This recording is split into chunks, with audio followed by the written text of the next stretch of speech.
Ils ont dit que Paul Verne avait souri juste avant de mourir, un sourire trop calme pour un homme qui tombait au sol, sans comprendre pourquoi. Et cette image ne cessait de tourner dans la tête de Mila, tandis qu'elle traversait le parc désert où le vent semblait retenir son souffle. Léon marchait à côté d'elle, en silence, comme si quelque chose dans l'air lui rappelait une vérité qu'il aurait préféré oublier. Pourquoi un homme condamné sourirait-il comme s'il accueillait une délivrance? Et pourquoi ce sourire ressemblait-il davantage à un secret partagé qu'à une expression de peur? Mila sentit un frisson et se demanda si ce qu'ils allaient découvrir dépasserait leur rôle ou leur conscience, et si Paul avait tenté de leur dire quelque chose avec cette dernière expression figée, une sorte de message laissé au bord du vide. Était-ce un avertissement, une confession, ou l'ombre d'une vérité trop lourde pour être portée seule? Tandis qu'ils approchaient du corps, Léon ralentit, fixant ce sourire étrange comme s'il l'avait déjà vu quelque part, et Mila comprit qu'il venait d'entrer dans une histoire où chaque pas changerait ce qu'il croyait savoir. Mila avançait lentement autour du corps, notant chaque détail comme si chacun pouvait lui souffler une vérité qu'il n'était pas encore prêt à entendre. Le sourire de Paul restait imprimé dans son esprit. Ce sourire qui semblait offrir quelque chose tout en reprenant tout le reste. Et plus elle l'observait, plus elle sentait que ce geste final n'était ni un accident, ni un caprice du hasard. Léon la suivait à distance, inquiet de la voir plonger si vite dans l'étrangeté du moment, mais incapable d'admettre que lui aussi ressentait une tension sourde, comme si quelqu'un les regardait. Depuis l'ombre des arbres,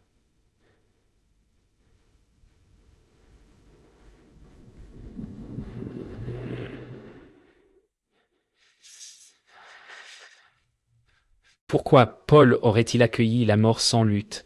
Et pourquoi ce sourire semblait-il cacher la même nuance d'abandon que certaines affaires que Léon refusait encore d'affronter? Mila se redressa, fermant les yeux un instant pour écouter les bruits du parc, puis demanda doucement si Paul avait tenté de prévenir quelqu'un avant de tomber. Léon resta silencieux, et ce silence devint la première fissure dans une vérité plus profonde que le crime posé devant eux. La routine aurait voulu qu'ils sécurisent le périmètre, note l'heure, appelle l'équipe technique, mais rien dans ce matin ne ressemblait à une procédure ordinaire. Mila observait les empreintes autour du corps et comprit qu'il manquait quelque chose. Aucune trace de lutte, aucun signe de recul, juste quelques pas nets, comme si Paul avait accepté de se rendre à son propre destin. Léon, lui, restait immobile, les bras croisés, comme si une partie de lui connaissait déjà l'ombre qui planait derrière ce sourire figé. Pourquoi un homme qui avait tout intérêt à survivre se laisserait-il glisser vers la mort sans tenter même de respirer plus vite? Mila interrogea Léon du regard, cherchant une réaction, mais elle n'obtint qu'un bref mouvement de tête, trop sec pour être sincère. L'air froid traversa le silence entre eux, et Mila comprit que ce cas allait révéler plus que les gestes d'un inconnu. Il allait toucher ce que Léon s'efforçait de garder fermé depuis longtemps. Alors que les techniciens arrivaient enfin, Mila s'éloigna de quelques pas pour observer la scène d'un regard plus large, cherchant un élément que la proximité lui avait peut-être caché. La lumière du matin commençait à percer le voile gris du parc, révélant la solitude du lieu, comme si Paul avait choisi cet endroit précisément pour disparaître loin de tout. Léon se tenait près de la rubalise, mais il ne la regardait pas travailler. Il fixait un point invisible au loin, perdu dans un souvenir qu'il ne voulait pas partager. Ce sourire aurait pu être une grimace, une réaction nerveuse, un hasard, mais quelque chose en lui parlait trop clairement pour être ignoré. Mila se demanda si Paul avait vu quelqu'un avant de tomber, si un regard avait croisé le sien et déclenché ce sourire étrange. L'idée lui serra la poitrine. Car si quelqu'un avait été là, alors cette personne avait disparu sans laisser d'empreinte, comme un fantôme conscient d'avoir un rôle à jouer dans cette mise en scène. Le rapport préliminaire arriva plus vite que prévu. Aucune trace de lutte, aucune blessure apparente, rien qui explique la chute, ni le sourire. Mila sentit une frustration sourde l'envahir, une impression de tourner autour d'un puzzle dont la pièce centrale manquait volontairement. Léon, lui, lisait les premières notes sans un mot, mais son regard s'assombrissait à mesure qu'il parcourait les lignes, comme si chaque constat ramenait un souvenir qu'il aurait préféré enterrer. Pourquoi Paul paraissait-il si paisible au moment de mourir? Et qui pouvait vouloir qu'un tel détail devienne leur première piste? Mila se tourna vers lui, espérant au moins une étincelle de certitude, mais elle ne trouva qu'un silence étrange, presque coupable. L'enquête commençait à peine, et pourtant elle sentait déjà que cette affaire les dépasserait, qu'elle toucherait leurs limites, leurs convictions, et peut-être même leur propre histoire. Elle inspira profondément, sachant que la prochaine piste devrait forcément briser le calme trompeur de ce matin gelé. Trompeur. D'eau. Mila et Léon sortirent du parc avec l'impression de quitter un lieu qui avait décidé de garder ses secrets, mais la journée ne leur accorda aucun répit. La famille de Paul Verne les attendait déjà, dans un petit salon trop silencieux pour être honnête. Dès qu'ils entrèrent, Mila sentit que quelque chose sonnait faux.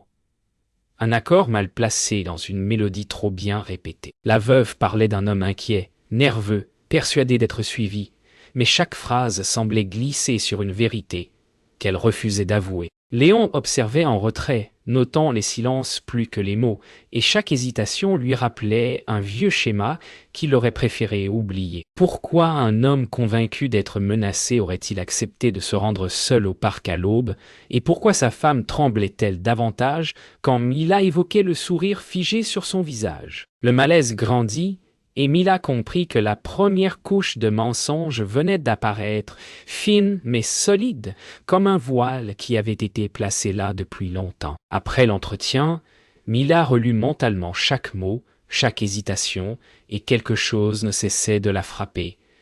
La veuve disait que Paul craignait un danger, mais elle n'avait jamais demandé protection ni alerté qui que ce soit. Une peur réelle pousse à agir, pas à se terrer dans le silence. Léon marchait à côté d'elle vers la voiture, et Mila sentit que son esprit tournait autour d'un détail qu'il ne disait pas encore. Ils consultèrent les relevés téléphoniques, plusieurs appels anonymes la veille, tous très courts, tous passés depuis des cabines publiques presque disparues. Pourquoi quelqu'un utiliserait-il encore ce genre de méthode, sinon pour éviter d'être retrouvé? Mila fixa la liste d'adresses en comprenant que chaque cabine était située dans des zones désertes, comme si la plan voulait s'approcher sans jamais être vu. Un frisson lui traversa l'échine.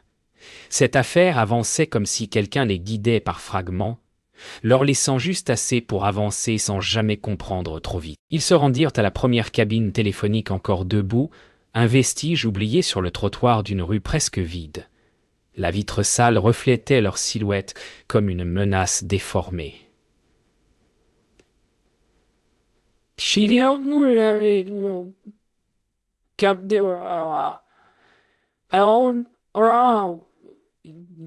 Mila s'approcha, cherchant des traces, mais la cabine semblait nettoyée, presque trop propre pour un lieu ignoré de tous. Léon resta en retrait, observant les fenêtres des immeubles comme si quelqu'un pouvait surgir d'un regard. Mila remarqua que la poignée était légèrement usée, récente, comme si une seule personne l'utilisait régulièrement. Pourquoi appeler Paul depuis un endroit si abandonné? Et pourquoi répéter le geste dans plusieurs cabines situées loin les unes des autres? Elle sentit que quelqu'un préparait quelque chose avec méthode, une chorégraphie étrange où Paul n'était que le premier pas. Léon s'approcha enfin, mais son silence pesait comme un aveu qu'il n'était pas encore prêt à prononcer. La seconde cabine se révéla identique, puis la troisième, et Mila sentit son impatience monter.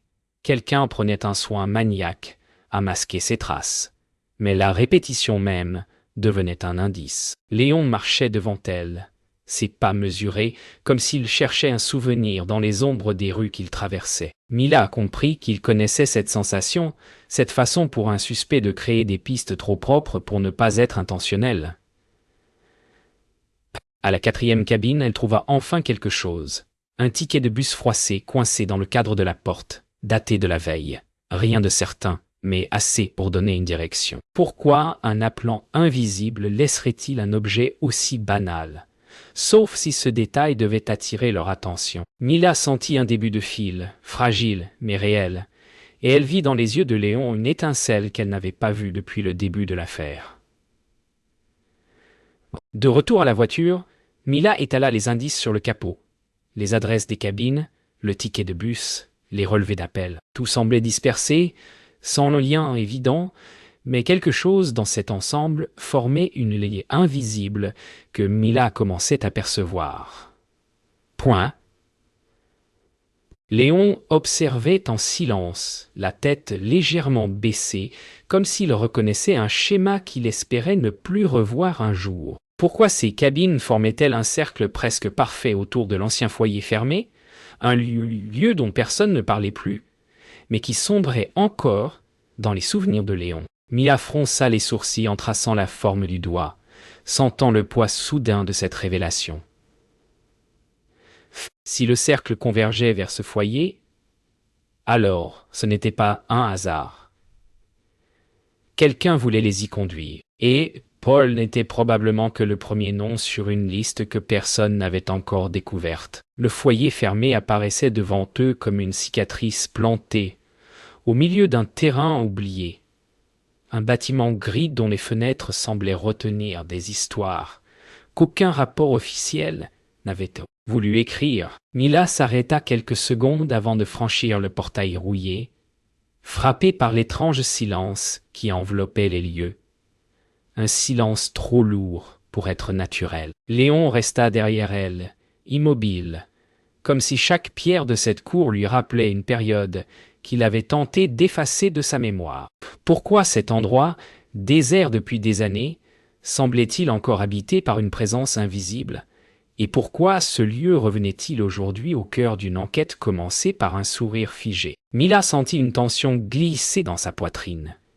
Une impression que Paul n'était pas la première victime à porter un message venu de ces murs. Elle se retourna vers Léon, espérant une explication, mais son silence indiquait qu'il savait plus qu'il ne l'avouait, comme si ce foyer avait été la première pièce d'un puzzle qu'il avait abandonné. Tantôt,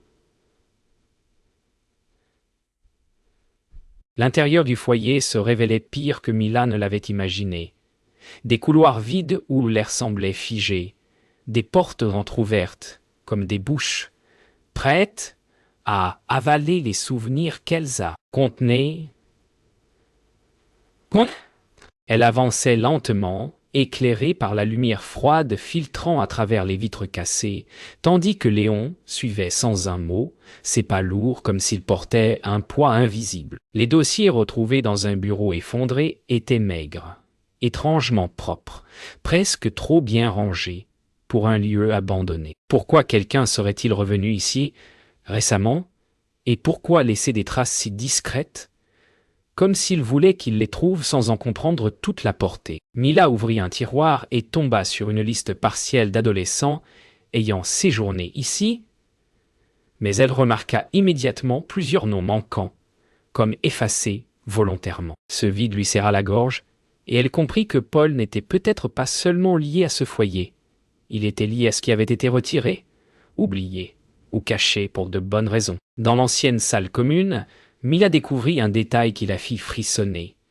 Une fresque partiellement effacée, montrant plusieurs silhouettes d'adolescents. Leurs visages recouverts de traits noirs maladroits, comme si quelqu'un avait voulu les faire disparaître sans réussir à effacer l'idée de leur existence. Léon resta immobile devant cette peinture, son regard perdu comme s'il revivait chaque pas d'une enquête qu'on lui avait autrefois arrachée. Pourquoi ces visages étaient-ils rayés avec tant d'insistance, et pourquoi certains semblaient protégés par des gestes plus hésitants, comme si l'auteur connaissait leurs histoires personnelles? Mila approcha du mur et toucha la peinture sèche, sentant sous ses doigts des couches qui ne correspondaient pas au temps écoulé. Quelqu'un était revenu ici récemment, et cela n'avait rien d'un hasard. Elle se demanda si cette fresque n'était pas un message, une trace laissée par celui qui voulait les guider, ou peut-être par quelqu'un qui ne supportait plus l'oubli imposé par les années. Dans un ancien bureau verrouillé qu'ils forcèrent à ouvrir, ils trouvèrent enfin quelque chose d'inattendu,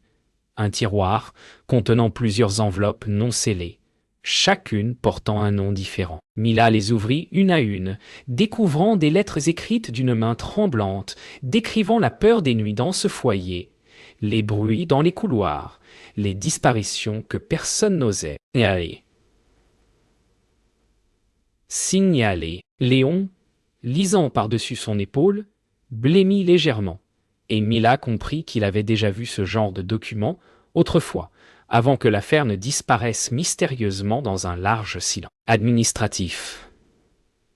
Pourquoi ces lettres étaient-elles restées ici, intactes, alors que tout le reste semblait avoir été effacé? Mila sentit monter une colère sourde. Quelqu'un avait voulu que ces voix restent enfermées, condamnées à n'être retrouvées que par ceux assez tenaces pour regarder au-delà du mensonge officiel. Et maintenant, ces voix refaisaient surface, comme un rappel que le passé n'accepte jamais d'être enterré pour toujours. Alors qu'il s'apprêtait à quitter le bureau, Mila remarqua un nom répété dans plusieurs lettres, Éloi Carmin. Le prénom résonna étrangement, comme un fil reliant tout ce qu'ils avaient découvert depuis le début. Léon se figea aussitôt, son visage se fermant d'une manière qui trahissait un souvenir qu'il n'avait pas prévu d'affronter aujourd'hui. Mila comprit qu'Éloi n'était pas qu'un simple pensionnaire disparu. Il représentait peut-être la clé, ou le premier témoin d'une vérité trop dangereuse pour avoir été conservée dans un dossier officiel. Pourquoi son nom apparaissait-il dans les lettres comme une ombre protectrice pour certains, mais une menace pour d'autres? Léon détourna le regard, mais Mila ne pouvait ignorer cette réaction. Ce nom avait réveillé quelque chose en lui, quelque chose qui dépassait l'enquête. Elle sentit que la suite les mènerait droit vers un passé que Léon avait fui, mais qui revenait réclamer justice avec une précision presque personnelle. Le soir même, Mila et Léon furent appelés d'urgence sur une nouvelle scène, et le simple ton de la radio suffit à glacer l'air dans la voiture. Lorsqu'ils arrivèrent, le quartier entier semblait figé, comme si tout le monde avait compris que quelque chose d'anormal venait encore de se produire. Au pied d'un immeuble silencieux, une femme reposait sur le bitume, allongée avec la même douceur irréelle que Paul, le même sourire étrange figé comme une signature. Mila sentit son cœur se serrer, réalisant que ce sourire n'était pas un accident isolé, mais une méthode, un message. Peut-être même une vengeance. Léon resta à bonne distance, les épaules tendues, comme s'il avait déjà compris ce que cela impliquait. Pourquoi quelqu'un recréait-il ces sourires? Et pourquoi maintenant, alors que l'enquête les ramenait vers le foyer fermé? Mila sentit la tension monter en elle, car ce sourire, plus doux encore que celui de Paul, semblait murmurer que la vérité se rapprochait. L'examen préliminaire révéla une absence totale de violence. Aucun signe de lutte, aucune marque étrangère, rien sinon ce sourire qui semblait imprimer la même histoire dans une autre vie. Mila serra les dents en observant les techniciens s'affairer, car la ressemblance était trop parfaite pour être naturelle. Léon restait en retrait, mais Mila observait ses mains légèrement trembler, un détail qu'il tentait de cacher. Elle se demanda si ce sourire réveillait en lui quelque chose qu'elle n'avait pas encore compris. Un souvenir trop lourd pour être partagé. Pourquoi avait-il maintenant deux victimes sans lien apparent, mais portant le même message silencieux? Mila observa la scène une dernière fois avant de quitter le périmètre, consciente que cette affaire allait les pousser dans un territoire où logique et peur se mêlaient dangereusement. De retour au commissariat, ils alignèrent les photos des deux victimes sur un tableau blanc. Et le choc visuel fut presque violent. Deux sourires identiques. Deux expressions paisibles, au moment de Pierre, la mort pointille. Mila observa ce parallèle avec un malaise grandissant, comme si quelqu'un cherchait à leur faire comprendre quelque chose, mais sans leur offrir la moindre clé. Léon, lui, détourna le regard, et Mila sentit que ce refus cachait une vérité plus lourde. Pourquoi ces deux victimes semblaient-elles poser la même question silencieuse? Que cachait ce sourire, et qui le leur avait offert? Mila soupira, consciente que la réponse ne se trouvait ni dans les rapports ni dans les traces physiques, mais dans ce que chacun d'eux refusait encore d'admettre. Ce n'était plus une simple enquête, C'était un message destiné à ceux qui connaissaient l'histoire du foyer. La découverte du lien entre Élise Moreau et le foyer ne fit qu'épaissir le mystère. Ancienne employée administrative, elle avait quitté ses fonctions avant la fermeture définitive, et pourtant aucune note, aucun rapport officiel ne mentionnait son départ. Mila sentit un vertige la traverser. Élise connaissait peut-être ce qui s'était réellement passé dans les couloirs du foyer. Léon resta étrangement silencieux, comme s'il savait déjà ce qu'elle avait pu voir ou entendre. Pourquoi Élise avait-elle été la deuxième victime? Et pourquoi maintenant, alors que l'enquête commençait à remuer des archives que personne ne voulait revisiter? Mila comprit que le sourire n'était pas qu'une signature.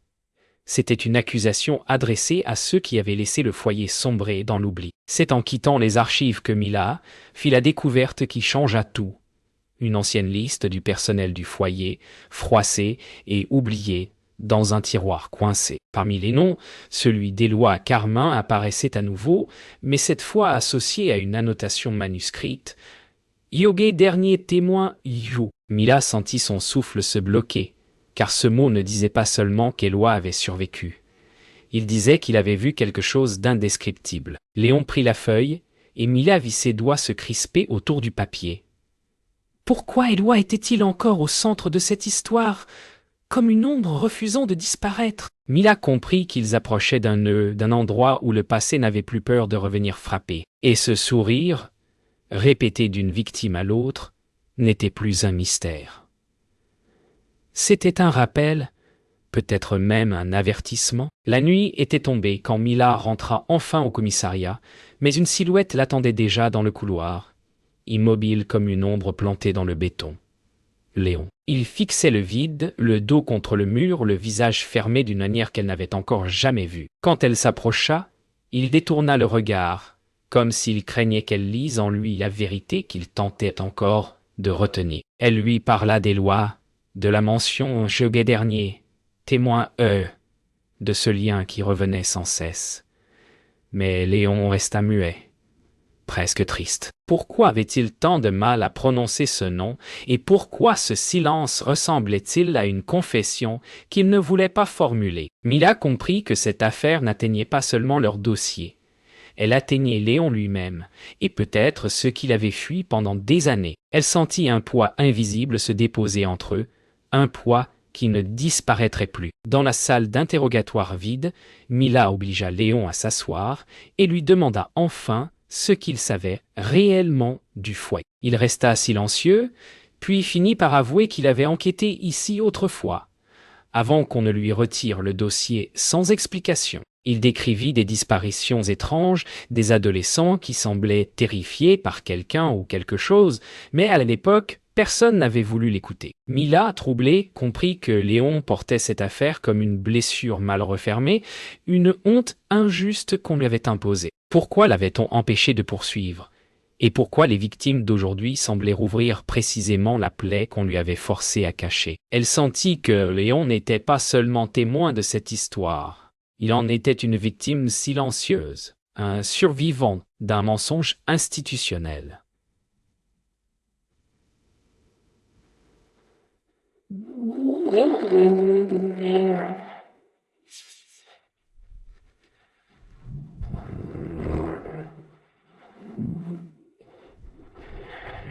Au fur et à mesure que Léon parlait, une image terrible se formait dans l'esprit de Mila. Le foyer n'était pas seulement le lieu de disparition, mais celui d'expérimentation psychologique dont personne ne voulait porter la responsabilité. Par peur, par honte ou par intérêt, Léon se souvenait d'un adolescent en particulier, frêle, silencieux, qui observait tout depuis l'ombre, Éloi. Mila comprit alors que cet enfant disparu n'était pas qu'un nom retrouvé dans les lettres.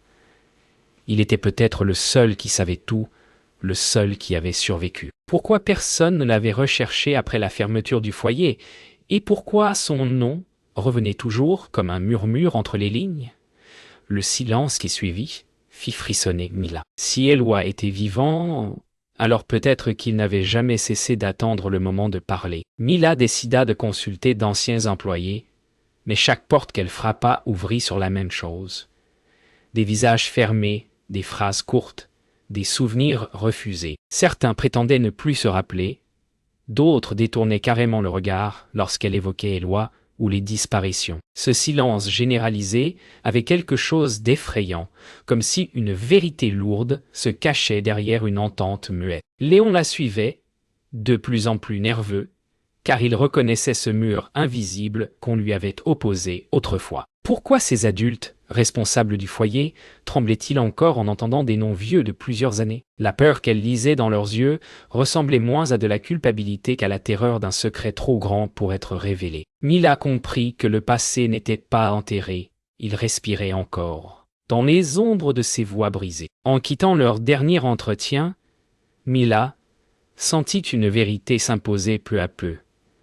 Les victimes n'étaient pas choisies au hasard. Paul avait travaillé pour une société partenaire du foyer, Élise faisait partie du personnel, et d'autres noms commençaient à émerger dans les dossiers récupérés. Quelqu'un ciblait ceux qui avaient participé, de près ou de loin, à ce qui s'était passé dans cet établissement, et ce quelqu'un avait trouvé un moyen terrifiant de leur offrir un sourire final, un sourire qui semblait dire « Yogi, souvenez-vous ».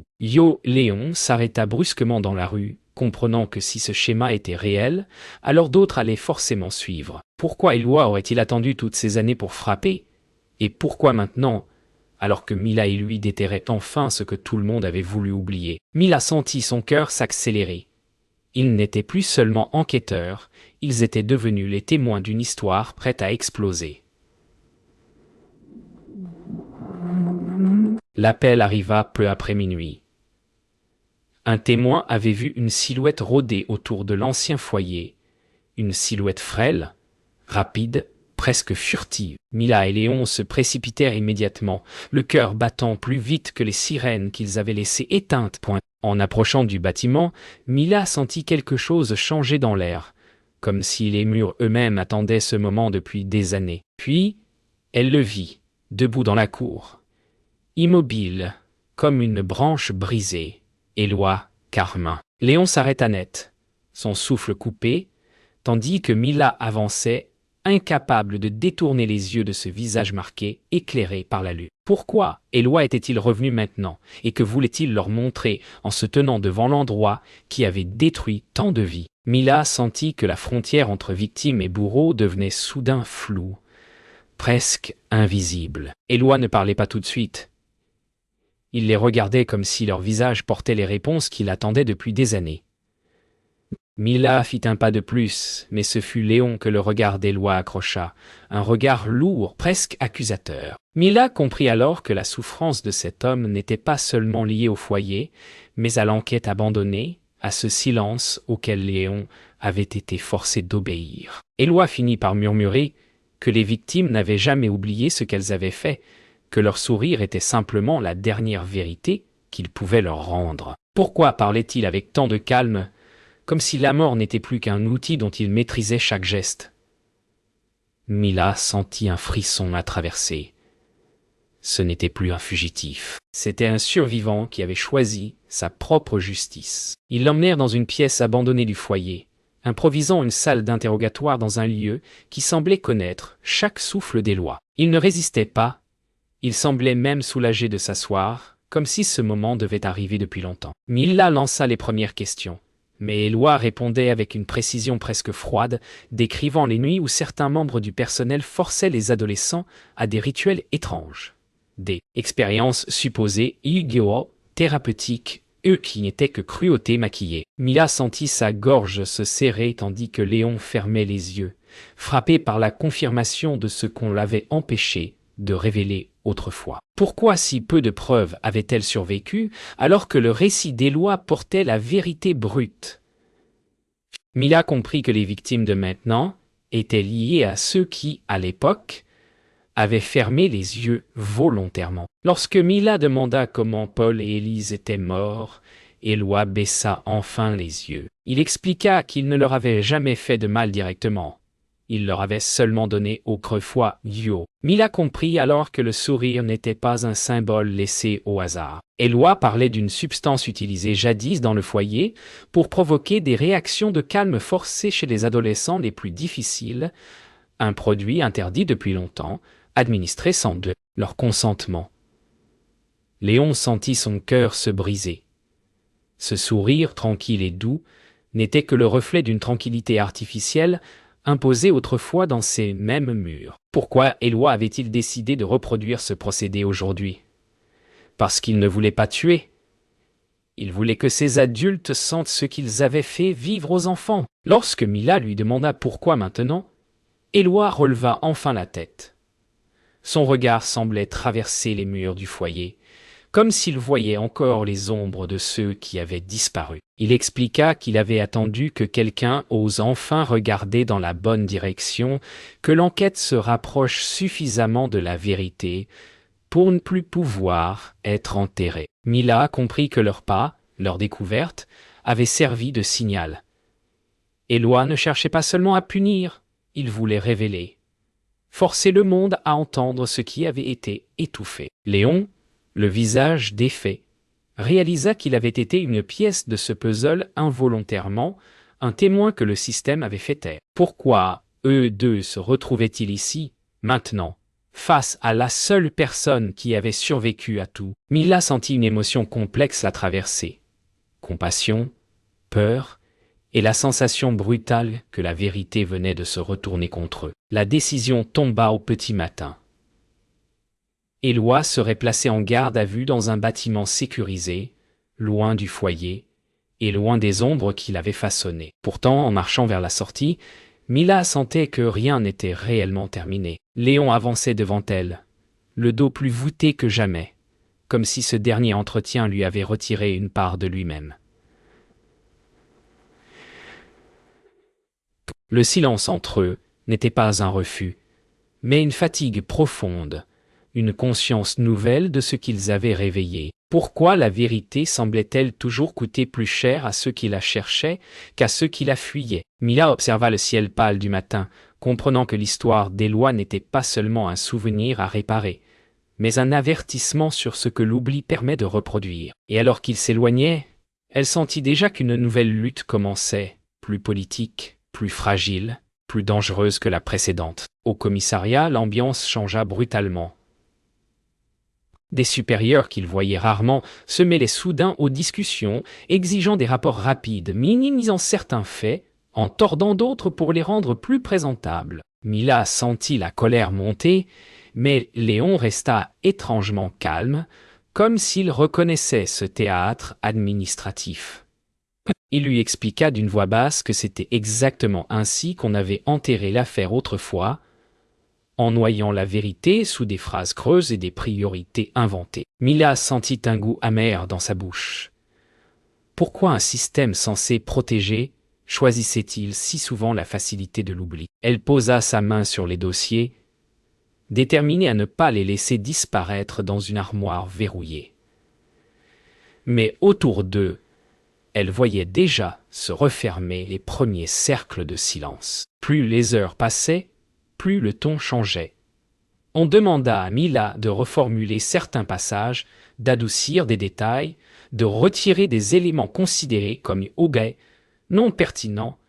Léon l'observait sans intervenir, mais elle voyait dans ses yeux qu'il comprenait trop bien.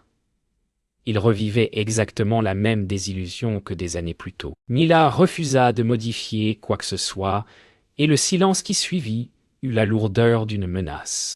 Pourquoi la vérité devait-elle toujours s'arrêter aux portes de ceux qui ont le pouvoir d'en décider la portée? Elle se rendit compte que, malgré leur travail, malgré Éloi, malgré les victimes, le système avançait déjà pour refermer la plaie. Et pourtant, au fond d'elle, quelque chose s'était solidifié. Une certitude qu'il n'avait plus le droit de se taire. En fin d'après-midi, Mila retrouva Léon sur le toit du commissariat, les mains appuyées contre la rambarde, le regard perdu dans l'agitation de la ville. Il lui avoua qu'il avait honte de ne pas s'être battu autrefois, honte d'avoir laissé l'affaire disparaître. Mila sentit sa colère se transformer en compassion. Il avait été jeune, isolé, et personne n'avait voulu entendre ce qu'il avait découvert. Aujourd'hui, pourtant, ils étaient deux. Et la vérité n'était plus seulement un dossier abandonné. Elle était devenue une responsabilité. Pourquoi se battre semblait-il toujours plus difficile que se taire? Mila posa sa main sur son épaule et lui dit qu'ils iraient jusqu'au bout, même si cela devait les briser. Léon hocha lentement la tête. Et dans ce geste fragile, elle comprit que c'était la première fois depuis longtemps qu'il croyait encore en quelque chose. Le soir venu, alors que Mila classait les dernières pièces du dossier, Léon entra doucement dans la salle, tenant entre ses mains un document qu'elle n'avait jamais vu. Un rapport interne, ancien, signé, puis annulé. Preuve que quelqu'un avait voulu révéler la vérité autrefois, avant d'être réduit au silence. Le nom sur la première ligne était celui de Léon. Mila sentit un mélange d'admiration et de douleur. Il avait essayé. Et maintenant il y avait une seconde chance. Pourquoi la vérité avait-elle autant attendu avant de revenir frapper à leur porte? Peut-être parce qu'elle savait que cette fois, ils n'auraient plus peur. Mila prit le dossier, le regarda longuement, puis déclara qu'ils allaient tout transmettre à la presse si leur supérieur tentait encore de dissimuler quoi que ce soit. Léon acquiesça, les yeux brillants d'une détermination nouvelle. Et dans ce moment suspendu, Mila comprit que la vérité, même lorsqu'elle détruit, peut offrir une forme étrange de liberté.